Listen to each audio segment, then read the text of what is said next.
그러면 부동산에 대해서 본격적으로 얘기하기 전에 간단하게 한번 또 짚고 넘어갈 부분이 있어요. 부동산도 다 올라가는 게 아니에요. 무엇이냐라고 하면 수익형 부동산 같은 경우는 위기다라는 얘기를 많이 들어봤을 거예요. 이전 같은 경우는 젠트리피케이션 얘기 많았었잖아요. 네네. 최근에 젠트리피케이션 기사 들어보신 적 있나요? 좀 뜸해진 것 같긴 해요. 또 못 본 것 같아요. 젠트리피케이션 그러니까, 용어 그쵸. 자체도 좀 이제 생소해지고 생소해졌네요. 예. 우리가 성수동처럼 막 이제 핫해지는 신흥상권 이런 데는 있을 수 있지만 지금은 임대료가 계속 떨어지고 있어요. 장사가 안 되기 때문에. 네. 임대료가 떨어지고 공실률이 늘어나고 있다 보니까 오히려 어떻게 되냐. 부동산에 돈이 몰려도 수익형 부동산은 안 올라가고 있다는 거예요. 왜냐하면 수익형 부동산의 가장 근본적인 거는 수익률이기 때문에 수익률이 무너지고 있다 보니까 수익형 부동산이 지금 위기가 오고 있다라는 부분을 할 수 있고 실제로 통계를 한번 보게 되면 한국감정원에서 보시게 됐을 때 공실률 통계가 나와요.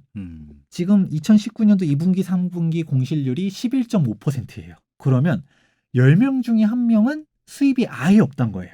그러면 내가 관리비 나가고 있고 대출 받아서 샀다라고 하면 이자 나가고 있고 정말 피눈물을 흘리고 있다라는 것이죠.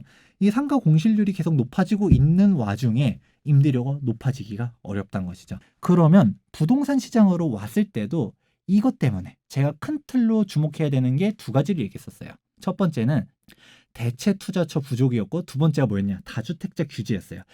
이 프레임대로 움직이고 있었는데 이 다주택자 규제 뭐냐? 17년도 파리 대책, 18년도 9.13 대책, 2019년도 12.16 부동산 대책 이게 나왔는데 대책 전 쭉 모아오고 있거든요. 정확하게 이번 정권이 얼마나 대책을 많이 냈는지 그냥 10몇 개 냈겠거니라고만 생각했었는데 기사에서 나오더라고요. 현 정권에서 내놓은 부동산 정책이 18번째래요.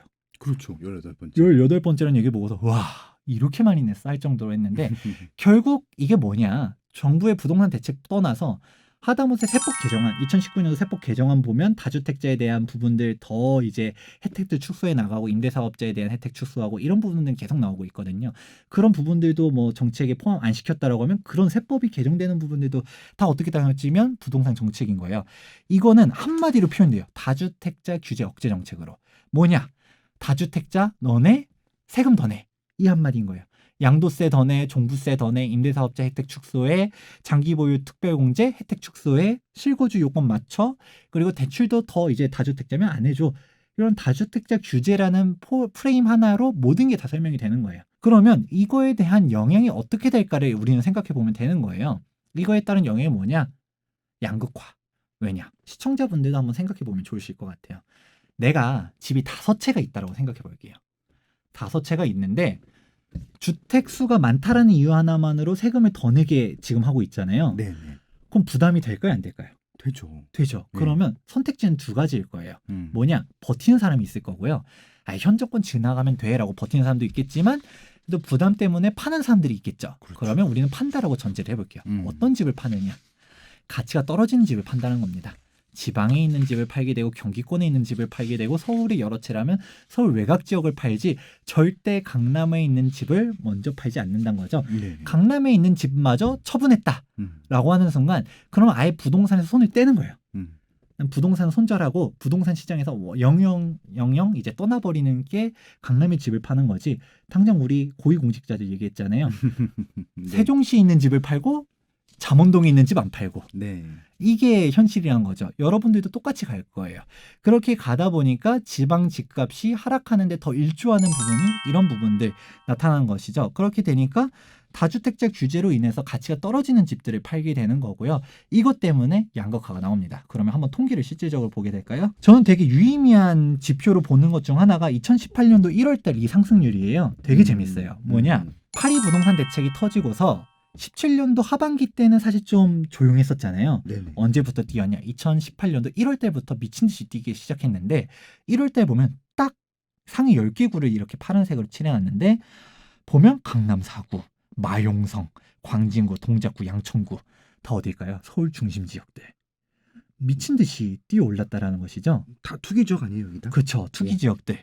야. 중심 지역 올라는 되게 재밌는 게 성동구랑 청계천을 끼고 있는 바로 동대문구만 하더라도 성동구 2% 넘게 올라갈 때 동대문구 0.74%. 우리가 노도강 얘기하잖아요. 노원구 0.15%, 강북구 0.15%. 외곽 지역들은 더 안 올랐다라는 것이죠. 서울 음. 내에서도 중심 지역이 먼저 뛰어오르는데 네. 이 얘기가 무엇이냐? 간단해요. 우리가 지방을 억제를 해놨잖아요. 다주택자를 억제하다 보니까 어떤 식으로 나오냐? 지방 부동산들을 팔아요. 그러면 우리가 어떤 식의 메커니즘이 벌어지게 되냐면 지방 부동산을 팔았어요. 근데 지방 부동산도 마냥 싸진 않거든요. 그래도 뭐 몇 억씩 하잖아요.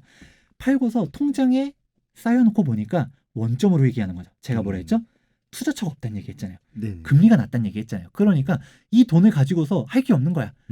경기가 안 좋으니 주식에 투자해? 안 돼. 그러니까 원점으로 돌아서 부동산에 해야 되는데 서울 중심지는 올라간대. 서울 중심지로 몰리는 거예요. 그런데 지방에서 살던 사람들이 서울에서 투자하려 했을 때 어디 노원구 뭐 우리는 노원구 하면 학군 좋다 뭐다 이런 얘기도 하지만 은행 사거리 해가지고 학원가들 밀집돼 있고 이런 것들 생각해도 그 사람들은 노원구가 어딘지도 몰라요. 그렇죠. 여기 가보지 않은 사람 생각보다 많을 그렇죠. 거예요. 노원구를 지도를 찍어주면 왜 이렇게 멀어? 이럴 거예요. 예. 그렇게 생각하다 보니까 사람들이 여기를 가는 게 아니라 중심 지역 강남 3구 여기를 들어봤어. 반포 압구정 들어봤어. 이렇게 들어오는 거예요. 근데 반포 압구정 보니까 비싸. 돈이 안 돼. 그러면 강남을 보고 서축을 보고 송파구를 보고 했는데 안 돼. 그럼 마용성을 보고 이런 식으로 퍼져나가는 게 그대로 간다는 거예요. 그러면 바로 다음 통계 자료 한번 보도록 할게요. 네. 서울 중심 지역부터 올랐다는 얘기 했잖아요. 네. 근데 파리 대책으로부터 1년간의 누적 상승률을 한번 볼게요. 그러면 일단 서울이기만 하면 다 올랐어요. 방금 전에 얘기했던 노도강 얘기했지만 노원구 9.35%, 도봉구 9.53% 많이 올라갔죠. 네. 하지만 역시 누적이잖아요. 누적 상승률이기 때문에 다시 보았을 때 강남 4구, 마용성, 양천구, 영등포구 상위 10개구.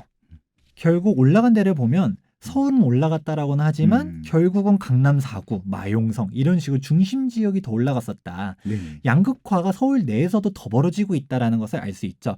네. 우리가 2018년도 1월달 통계에서도 마이너스 0.17% 그리고 이번에 누적에서도 지방 같은 경우는 마이너스 1.85% 계속 지방은 안 좋은 와중에 서울에서는 여기서도 양극화가 일어나고 있다.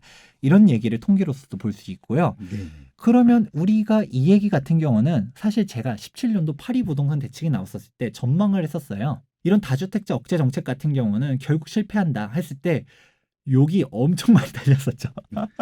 보통 부동산에 좀 긍정적인 얘기하면 여기 달려요.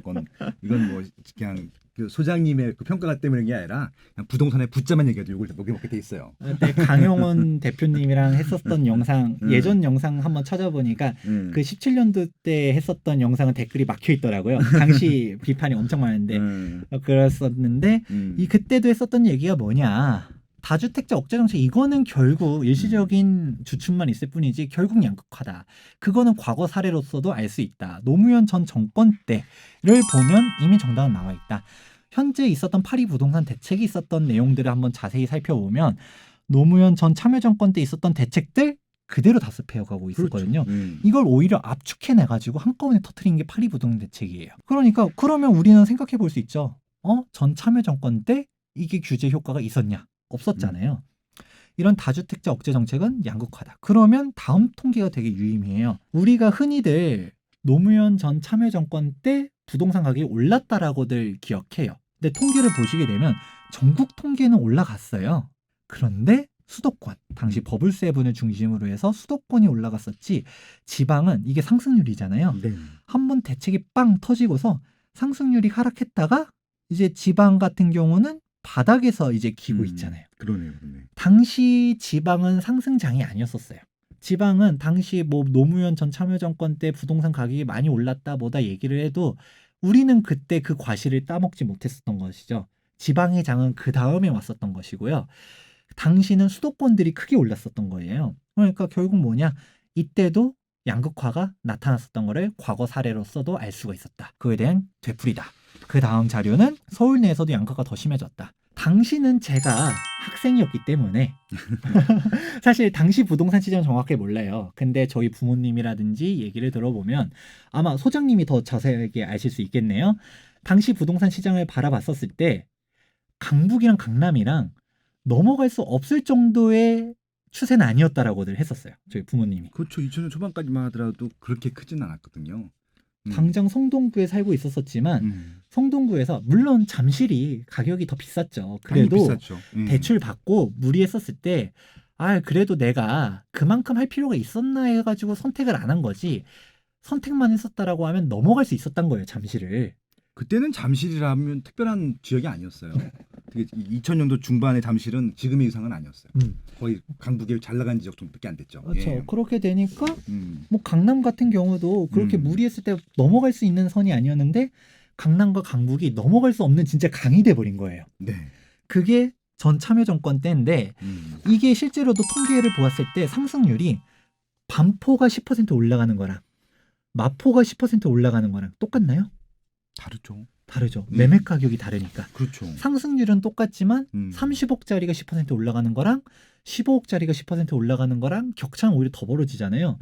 똑같은 10%가 올라가도 차이는 다른데 보면 강남의 상승률이 훨씬 더 높았죠. 그러네요. 그렇게 보면서 진짜 넘어갈 수 없는 그 격차를 만들어버린 게 전 정권이었었다. 그렇기 때문에 이게 되풀이되는 한 현 정권에서도 오히려 중심 지역이 더 올라가면 올라갔지. 제가 1부에서도 얘기했었잖아요. 15억 초과 대출 아예 원청적으로 막아버렸다 해가지고 누구는 그렇게 얘기해요. 15억 이상 되는 애들은 주춤할 거다. 일시적으로 주춤할 수는 있죠. 근데 그렇죠. 거기가 결과론적으로 보면 더 올라갈 것이다. 그렇죠. 그거는 이러한 경험치적인 답습이 계속 되풀이적으로 되고 있다는 것을 얘기할 수 있습니다.